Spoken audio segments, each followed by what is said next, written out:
Bagi kita yang sudah dibaptis, kita mau belajar menjadi murid Kristus, sebenarnya itu sedang kita lakukan setiap hari. Dan kita dengan memikul salib, menyangkal diri ini, kita tuh makin maju. Hidup kita makin tenang, makin baik. Itu tujuan kita, ya. Penyangkalan diri ini saya bagi 3 bagian. Yang pertama, apa sih penyangkalan diri?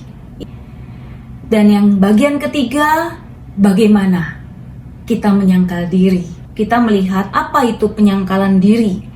Nah, penyangkalan diri itu sebenarnya tidak melakukan apa yang bertentangan dengan kehendak Tuhan. Itu aja intinya, ya.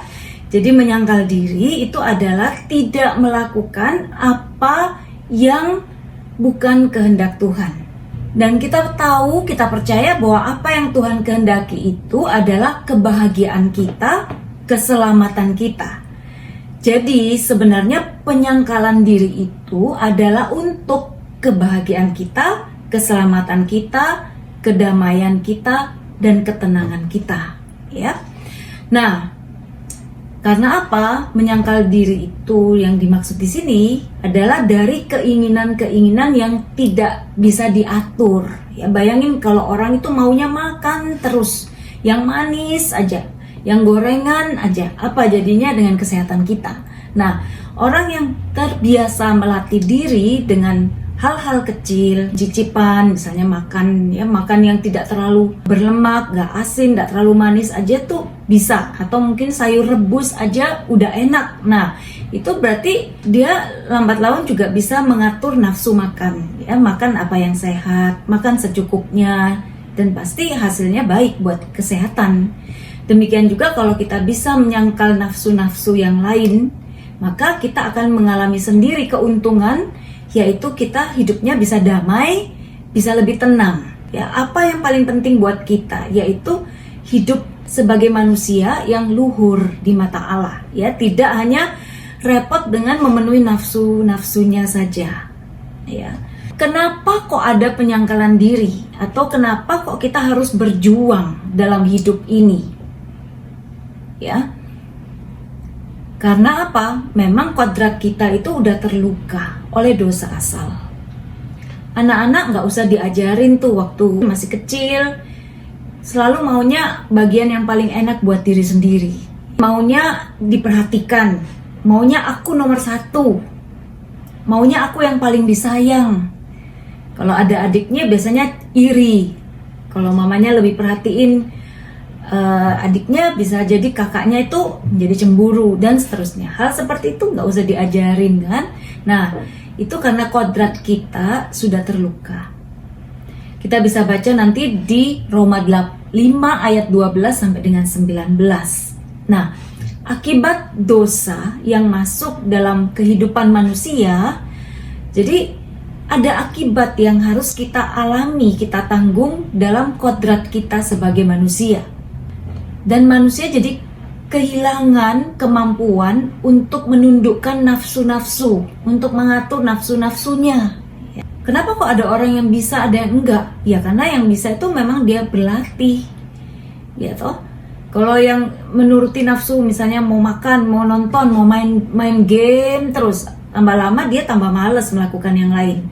Terserap ke kenikmatan itu. Nah, tapi kalau hidup lebih seimbang, oh ya aku dan diajari oleh orang tua, oh ya kamu boleh main game 1 hari 1 jam aja misalnya ya.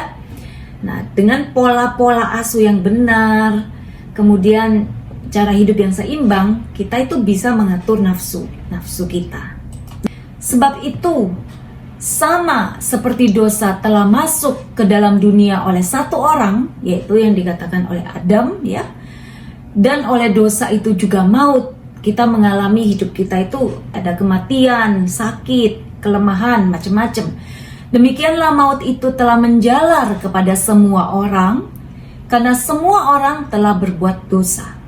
Sebab jika karena pelanggaran 1 orang semua orang telah jatuh dalam kuasa maut, jauh lebih besar lagi kasih karunia Allah dan karunia-Nya yang dilimpahkannya atas semua orang karena 1 orang, yaitu Yesus. Jadi dosa Adam ditebus oleh kematian Kristus, ya. Dan kasih karunia tidak berimbangan dengan dosa satu orang, sebab penghakiman atas satu pelanggaran itu telah mengakibatkan penghukuman, tapi penganugerahan karunia atas banyak pelanggaran itu mengakibatkan pembenaran. Jadi, kita yang sudah ditebus, kita dibaptis, kita itu sudah dibenarkan, ya. Maut tidak berkuasa lagi atas kita. Kita punya kekuatan atas dosa. Sama oleh ketidaktaatan satu orang, yaitu Adam dan Hawa, maka semua orang telah berdosa. Demikian pula oleh ketaatan satu orang, yaitu Kristus, maka semua orang dibenarkan. Jadi demikian, ya. Adam telah jatuh dalam dosa. Kita manusia semua telah berdosa. Tapi Yesus sudah melepaskan, menebus kita. Jadi maut tidak menguasai kita lagi. Kita diberi kuasa. Dikatakan oleh Paulus juga bahwa di dalam batinku aku suka akan hukum Allah. Sama seperti kita. Kita mau hidup baik, hidup benar. Kita mau menyenangkan Tuhan. Tapi dalam anggota tubuhku aku melihat hukum lain yang berjuang melawan hukum akal budiku dan membuat aku menjadi tawanan hukum dosa yang ada dalam anggota tubuhku. Maunya nggak gosip. Barusan sadar malam ini, iya ya aku sudah nggak mau gosip. Besok keluar lagi tuh, ya, pikiran negatif, omongan jelek tentang orang. Jadi kita lihat di situ ada perjuangan di dalam diri kita. Cinta diri yang tidak teratur itu adalah akar dan sumber dari segala dosa. Jadi kita ini udah dibaptis, tapi tidak otomatis kecenderungan untuk berbuat dosa itu hilang. Ya, ada satu gambaran yang saya ingat dan cukup jelas. Ketika kita misalnya ada anjing liar nih, ya, yang bisa menggigit siapa aja. Nah, itulah dosa, ya. Tapi setelah Yesus itu wafat dan bangkit, mengalahkan maut, mengalahkan dosa, maka ibaratnya anjing liar itu, setan itu udah diikat. Nah, dia tidak bisa menggigit kita, ya. Jadi anjingnya udah diikat di pohon gitu, ya. Dia nggak bisa menggigit kita kalau kita itu nggak deket-deket dia, ya. Kecuali kita bermain-main dengan api, kita sendiri yang mau nyoba-nyoba berbuat dosa. Nah, kita bisa terjerat, kita bisa jatuh lagi dalam ikatan dosa, seperti itu, ya. Tapi kalau kita mau hidup benar, kita wajar, kita baik-baik saja, ya, dosa nggak bisa menguasai kita, gitu, ya. Nah, karena apa? Kasih Allah, rahmat Allah itu telah dicurahkan kepada kita lewat pembaptisan, begitu, ya. Pembaptisan sudah menghapus dosa asal. Jadi kita itu jadi orang yang merdeka.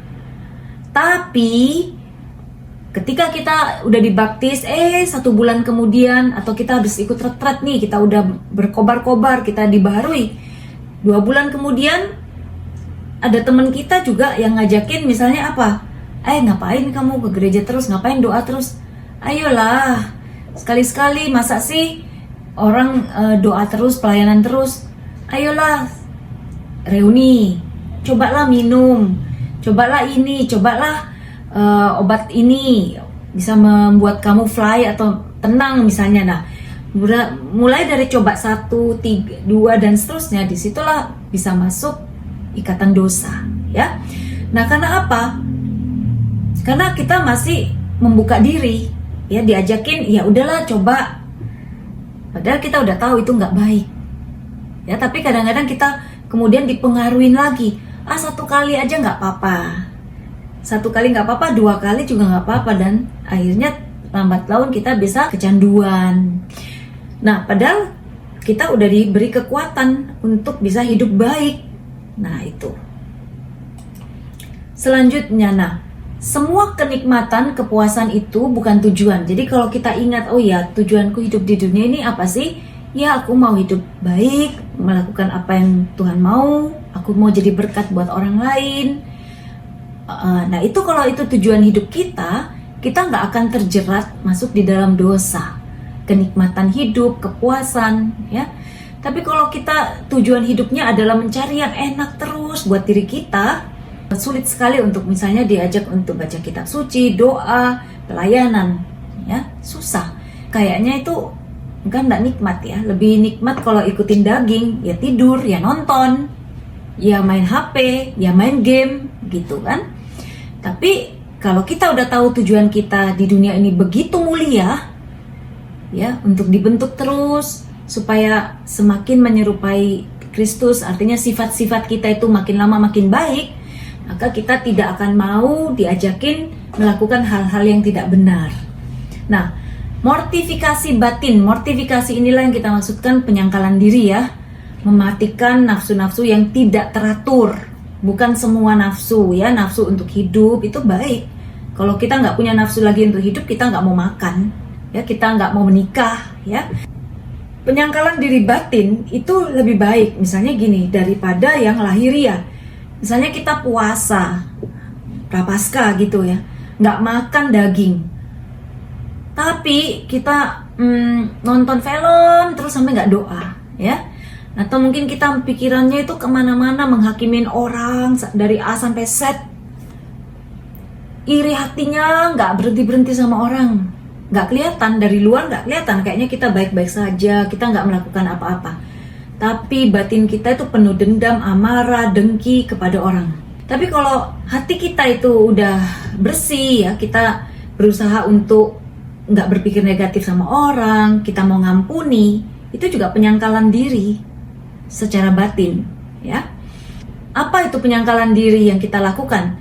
Menyangkal diri atas kenikmatan yang menjadi tujuan hidup. Jadi jangan lagi tujuan hidup kita itu adalah mencari nikmat, ya.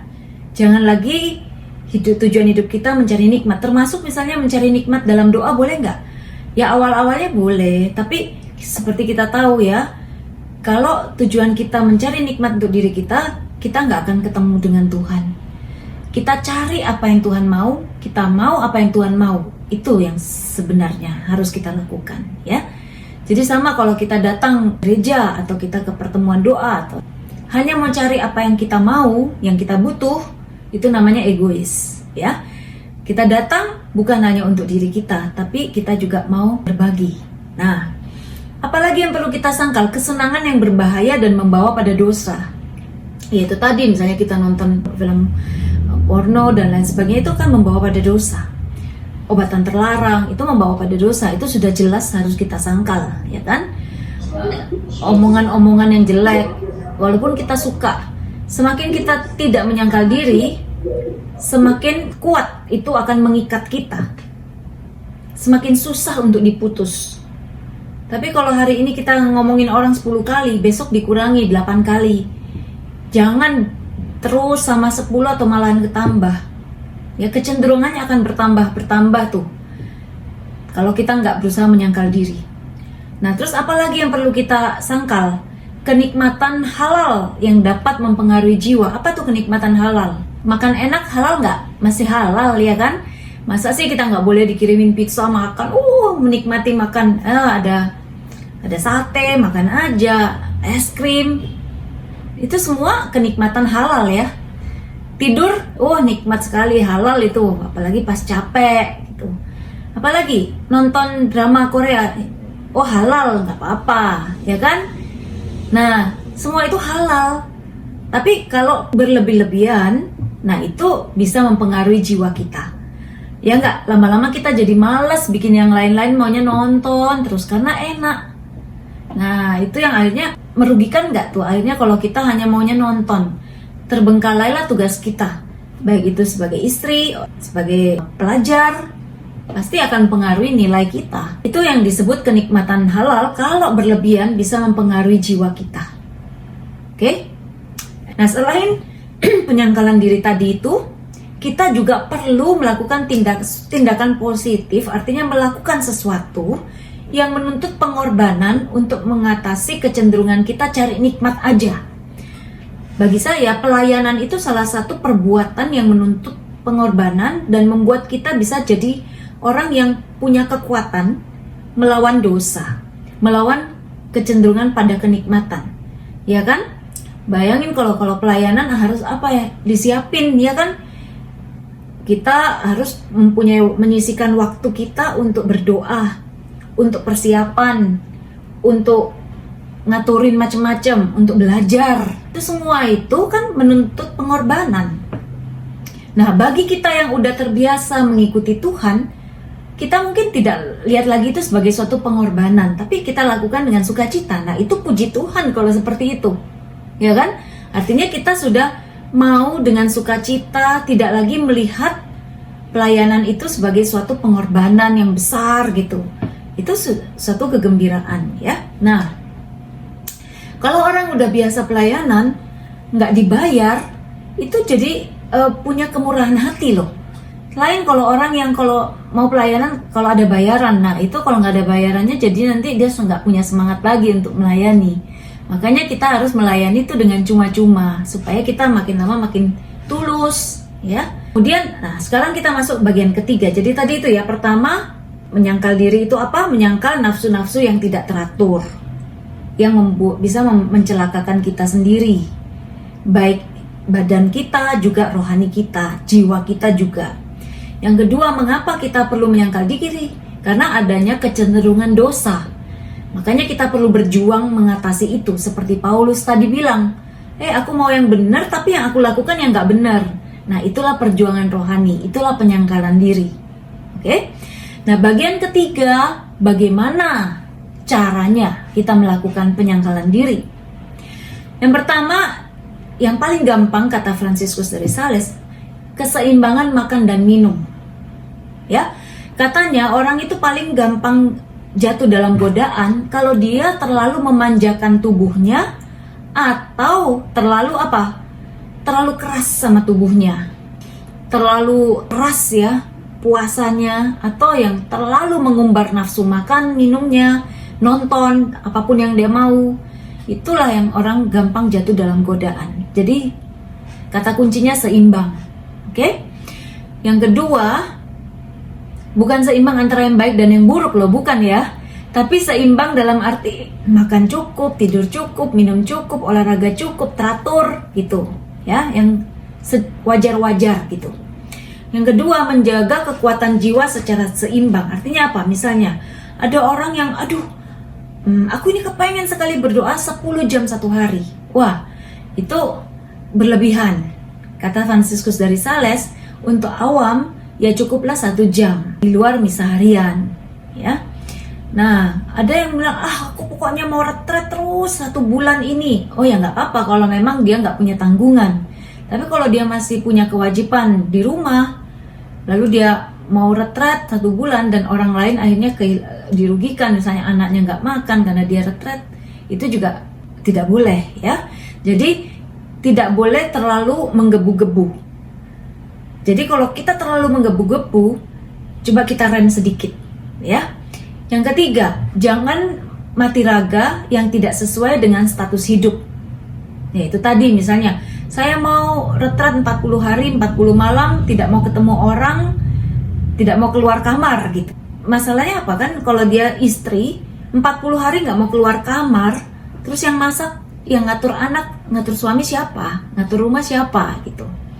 Suami, padahal dia juga masih kerja, 40 hari nggak kerja dipecat lah. Apalagi zaman sekarang ya, tambah gampang orang dipecat. Seperti itu. Jadi status hidup itu harus diperhatikan. Jadi kewajiban tetap dilakukan, nggak boleh karena mau mati raga, mau puasa, mau mati raga yang ekstrim, akhirnya kewajibannya dilalaikan. Itu tidak boleh, ya. Jadi itu pun harus disangkal, ya, keinginan yang terlalu menggebu-gebu, walaupun itu kelihatannya rohani, ya. Yang keempat, mati raga harus tunduk pada ketaatan. Jadi kalau kita punya pembimbing rohani atau pastornya bilang, udahlah Bu, udahlah Pak, udahlah Dek, jangan udah 40 hari itu terlalu lama. Nggak bisa pastor, nggak bisa Romo. Pastor, saya ini udah dapat dalam doa, saya harus berdoa 40 hari 40 malam, nggak boleh makan, nggak boleh minum. Ya jangan toh, 40 hari 40 malam nggak makan, nggak minum lah, gimana masa pandemi gini, ya kan? Bisa drop imunitas dan seterusnya. Jadi harus mendengarkan juga nasihat orang lain, ya, yang lebih matang spiritualnya. Tunduk pada ketaatan, itu maksudnya. Nah, sekarang kita lihat mati raga itu ada jasmani, ada juga dan panca indera, ya. Mati raga, jasmani tadi penting ya, puasa, pantang. Yesus juga puasa. Karena apa? Nafsu-nafsu kita perlu diatur. Nah, kalau tubuh kita itu, nafsu kita bisa diatur, itu sangat berguna buat jiwa. Jiwa kita bisa lebih tenang. Tidak sebaliknya, nafsu-nafsu yang mengatur mood kita, mengatur jiwa kita. Kalau nggak dapat makanan enak, langsung moodnya jelek. Nah, itu namanya rugi, ya kan? Kalau tidak disanjung, nggak dapat sanjungan, tidak mau lagi pelayanan. Nah, itu juga artinya moodnya ditentukan oleh faktor-faktor yang ada di luar. Tapi kalau kita bisa mengatur tubuh kita, nafsu kita, itu bisa sangat berguna buat perkembangan rohani kita. Yang ketiga, kesopanan ya. Kita harus sikap sopan, baik, bersih, sederhana, tidak berlebihan, tidak dibuat-buat. Doa yang wajar-wajar ya. Kalau kita ada semangat berdoa nggak apa-apa, spontan itu nggak apa-apa ya, tapi nggak dibuat-buat kan gitu. Kemudian mata kita juga harus kita kekang, karena mata itu kan jendela jiwa. Apa yang kita nonton, apa yang kita lihat itu akan pengaruhi kita, pikiran kita dan hati. Maka hati-hati dengan yang kita lihat. Anda yang paling tahu sendiri. Oh, saya kalau lihat film ya yang kekerasan misalnya gitu, waduh saya bisa terbayang-bayang sampai nggak bisa tidur misalnya gitu. Oh ya, jangan nonton lagi kalau gitu. Kemudian mata, telinga, lidah perlu digunakan baik agar tidak melemahkan jiwa. Ini tadi saya sudah jelaskan di depan ya. Lalu kemudian pengekangan indera batin, apa? Imajinasi, fantasi, ingatan. Ini juga perlu diatur. Ada orang itu yang terlalu ingat masa lalu terus. Biasanya kita gampang ingat yang jelek-jelek, malah sering lupa dengan apa yang baiknya orang, ya. Itu akan mempengaruhi hati kita juga kan. Fantasi, imajinasi itu baik selama kita bisa kendalikan. Karena apa? Bayangin kalau kita misalnya jadi WL atau kita ngajar, kita punya imajinasi fantasi yang bagus. Ketika kita ngajar misalnya, menerangkan sesuatu, kita bisa mempunyai perumpamaan, cerita, analog yang pas dengan apa yang kita mau ajarin. Itu sangat berguna buat orang yang mendengarkan. Menyangkal diri dalam hal indera batin itu bukan berarti mematikan kemampuan imajinasi fantasi kita, tapi membuatnya tunduk pada akal budi dan kehendak. Jadi kalau waktunya tidur ya sudah, imajinasi fantasi kita juga udah berhenti gitu, karena mau tidur. Karena saat itu kita udah mau tidur. Tapi kalau imajinasi fantasi kita nggak bisa atur, wah, lagi kerja ngelamun terus gitu ya. Nah, caranya gimana supaya indera batin ini bisa diatur? Yaitu lakukan kewajiban kita dengan rajin, jangan suka nganggur. Karena nganggur itu bantalnya setan, ya kan? Memakai indera batin kita untuk merenungkan sabda Tuhan, kemudian juga membaca yang baik, yang rohani, spiritual. Jadi imajinasi fantasi kita itu juga lebih diisi dengan hal-hal yang rohani, hal yang baik ya. Dengan demikian itu akan sangat berguna buat jiwa kita, buat rohani kita. Dan yang terakhir, pengekangan akal budi, ingatan dan kehendak. Nah, akal budi cenderung memikirkan hal duniawi. Kalau mikir soal duit nggak usah diajarin, ya toh. Tapi kita kalau disuruh berdoa, kayaknya kadang-kadang susah. Nggak semua orang langsung mau berdoa, nggak semua orang langsung mau diajakin retret atau baca kitab suci. Ah, susah, nggak ada waktu gitu kan. Tapi kalau disuruh cari duit, rajin, otomatis langsung gitu. Karena biasanya memang akal budi kita itu cenderung pada apa yang kelihatan, yang konkret gitu. Hal yang duniawi ini. Nah, akal budi kita itu makanya seringkali bisa buta rohani, nggak ngerti hal rohani. Jadi begitu sedikit aja ikut retret satu kali, sudah misalnya bisa bahasa roh, atau misalnya mendapatkan satu kali pengertian aja tiba-tiba bisa jadi sombong. Karena ya itu, terlalu duniawi. Jadi juga kadang-kadang menerima hal rohani itu dilihat secara duniawi gitu. Oh, nyumbang, oke. Kalau saya nyumbang, nanti saya dapat apa? Gitu, ya. Karena akal budinya udah kebiasaan itu mikirin yang duniawi terus. Atau kalau saya aktif di gereja, nanti balasannya apa? Saya dapat berkat kah? Anak saya nanti pinter? Anak saya nanti diterima di universitas yang bagus? Nah, kadang-kadang kita hitung untung rugi dengan Tuhan. Itu kebiasaan akal budi kita, ya. Nah, ingatan ini seringkali sukanya nginget salahnya orang, jeleknya orang, kurang-kurangnya orang. Bayangkan waktu kita kecil juga seringkali kita dibully ya. Teman-teman kita tuh paling cepat lihat yang jeleknya. Yang biasanya dilihat tuh yang jelek-jelek. Padahal orang itu juga banyak baiknya, kita nggak lihat. Kita kadang-kadang lupa. Ipar kita misalnya, mantu kita, mertua kita, itu baik itu 1 tahun itu mungkin banyak gitu. 1 kali bikin salah, itu udah sakit hati kita banget. Kita jadi lupa semua kebaikannya. Nah, itu kecenderungan ingatan itu seperti itu. Sama, Tuhan itu sudah begitu baik selama hidup kita. Ada yang sekarang usianya 20, 50, 60, 40 tahun Tuhan selalu baik gitu ya. Tapi hari ini mungkin ada masalah, ada malapetaka, ada kita, "Lah Tuhan, Engkau di mana? Kenapa kok aku harus mengalami ini?" Padahal waktu Tuhan begitu banyak ngasih kita rezeki, lah kita di mana? Kok nggak datang pada Tuhan untuk bersyukur? Seringkali kan gitu, kita lupa. Nah, sedangkan kehendak kita itu cenderungnya egois, cintanya pengennya untuk aku aja gitu, dan lupa pada mencintai Tuhan dan sesama. Nah, jadi menyangkal diri, mengekang akal budi, ingatan dan kehendak itu dengan cara apa? Ya iman. Iman itu bisa menerangi akal budi kita. Terus juga kita perlu ingat terus kebaikan Tuhan. Makanya disuruh bersyukur. Bersyukur itu bentuk doa yang bagus sekali ya. Malam hari, terima kasih Tuhan, aku hari ini selamat, tidak ada kecelakaan. Seluruh keluargaku sehat, aku bisa makan, aku bisa bernapas. Ya, mau tidur, terima kasih Tuhan hari ini. Kemudian mengasihi Tuhan dan sesama. Lalu kita terus kembangkan empati, kembangkan latihan. Ada kesempatan tolong orang, tolong aja. Jangan bilang, udahlah nanti aja, besok aja. Jangan gitu ya. Kalau hari ini ada kesempatan untuk menolong orang, tolonglah. Sebagai kesimpulan, penyangkalan diri itu mudah dan sangat perlu. Tujuannya adalah mengatur nafsu-nafsu yang tidak teratur. Supaya apa? Kita tenang, kita ada damai.